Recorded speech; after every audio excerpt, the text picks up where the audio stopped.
நம்மளோட ப்ராடக்ட்டுக்கு எப்படி sale price வைக்கிறது அப்படிங்கிறத நிறைய பேருக்கு தெரியல. நம்ம ஒரு பிரைஸ் கொடுத்து ஒரு ப்ராடக்ட்டை வாங்குறோம், அது கஸ்டமர் கிட்ட என்ன பிரைஸ்க்கு விற்றா நமக்கு எல்லா செலவுமே போக நமக்கு ஒரு ப்ராஃபிட் வரும். எனக்கு 40 ரூபா தான் ப்ராஃபிட் வரணும் அப்படின்னா என்ன மாதிரி நான் சேல் பிரைஸ் வைக்கணும் அப்படின்ற மாதிரி டவுட் நிறைய பேருக்கு இருக்குது. சேல் பிரைஸ் வந்து ஃபிக்ஸ் பண்ணுறதுல நிறைய பேர் கன்ஃபியூஷனில் இருக்கீங்க. அந்த கன்ஃபியூஷனை இன்றைக்கி நம்ம கிளியர் பண்ண போகிறோம். ஒரு ப்ராடக்ட்டை வாங்கினதுக்கப்புறமா நம்ம இவ்வளோ எக்ஸ்பென்ஸ் அதில் ஆட் பண்ண வேண்டியிருக்கு. ஆட் பண்ணதுக்கப்புறமா தான் கடைசியில் நம்ம சேல் பிரைஸ் ஃபிக்ஸ் பண்ண முடியும். அது எப்படிங்கிறத ஸ்டெப் பை ஸ்டெப்பாக பார்க்கலாமா? ஃபஸ்ட்டு ப்ராடக்ட்டோட பிரைஸ் நான் ரேண்டமாக ஒரு ப்ராடக்ட் எடுத்துக்கிறேன். அதை ஸ்டெப் பை ஸ்டெப்பாக எப்படிங்கிறத நம்ம டீகோட் பண்ணலாம்.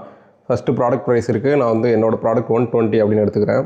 அதுக்கப்புறம் பேக்கிங் காஸ்ட், நான் எப்போவுமே பேக்கிங் காஸ்ட் வந்து ஒரு 15 ரூபாய் ஆட் பண்ணிப்பேன். அதுக்கப்புறமா டெலிவரி காஸ்ட், எல்லா பிளாட்ஃபார்ம்லேயும் மீஷோ, அமேசான், ஃப்ளிப்கார்ட் எல்லா பிளாட்ஃபார்ம்லேயும் டெலிவரி காஸ்ட் வந்து 7 to 100 இருக்கும். நான் வந்து எப்போவுமே 80 அப்படிங்கிறத கால்குலேட் பண்ணிப்பேன். கமிஷன் ஃபீஸ் வந்து மீஷோவில் கமிஷன் ஃபீ கிடையாது, நமக்கு தெரியும். ஃப்ளிப்கார்ட்டில் 1000 rupees வரைக்கும் கமிஷன் ஃபீ கிடையாது.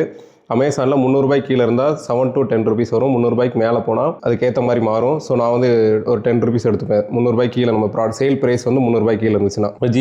ஜிஎஸ்டி வந்து நீங்கள் ஆல்ரெடி ப்ராடக்ட் வந்து ப்ரொக்யூர் பண்ணும்போதே ஜிஎஸ்டி பே பண்ணியிருந்தீங்க அப்படின்னா இங்கே வந்து ஆட் பண்ண வேண்டாம். நிறைய பேர் ஹோல்சேலர்ஸ் வந்து நமக்கு கொடுக்கறது இல்லை. உங்கள் ஹோல்சேலர் வந்து உங்களுக்கு ஜிஎஸ்டி கொடுக்கலன்னா அந்த பர்சன்டேஜ் நீங்கள் ஆட் பண்ணிக்கோங்க. நீங்கள் செல் பண்ண போகிற ப்ராடக்ட்டோட ஜிஎஸ்டி பர்சன்டேஜ் ஆட் பண்ணிக்கோங்க. 5% 10% 12%.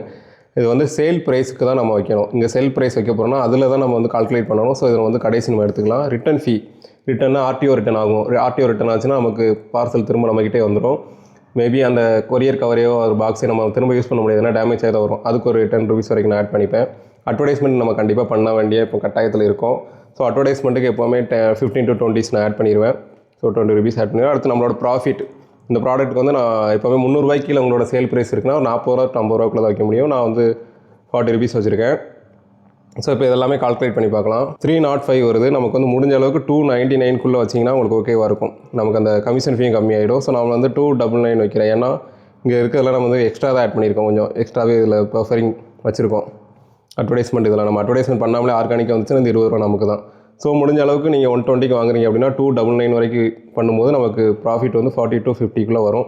இதில் கொஞ்சம் சேஞ்சஸும் நடக்கலாம் மேபி. ஏன்னா வந்து தெளிவாக தெரியாது நமக்கு எது நடக்க போகுதுன்னு. நம்ம ஒரு குஷன் அமௌண்ட் வச்சு தான் போட்டிருக்கோம், ஒரு பஃபரிங் அமௌண்ட் வச்சுருக்கோம். அதனால் இந்த அமௌண்ட் வந்துருக்கு. ஸோ உங்களோட ப்ராடக்ட் ப்ரைஸ் நீங்கள் 120 வாங்குறீங்கன்னா அது 299 நீங்கள் வந்து சேல் பண்ணணும். ஸோ நீங்கள் 120 வாங்குற ப்ராடக்ட் 299 நமக்கு சேல் பண்ணால் அது ஒருத்தா 299 கொடுத்து அதை வந்து பையர் வாங்குவாங்களா அப்படிங்கிறத யோசிச்சுக்கோங்க. தாராளமாக வாங்குவாங்க. காம்படிட்டிவ் ப்ரைஸாக இருக்குன்னா நீங்கள் இதே வந்து சேல் ப்ரைஸாக ஃபிக்ஸ் பண்ணிக்கலாம். இப்படி தான் நீங்கள் சேல் ப்ரைஸ் வந்து கால்குலேட் பண்ணணும்.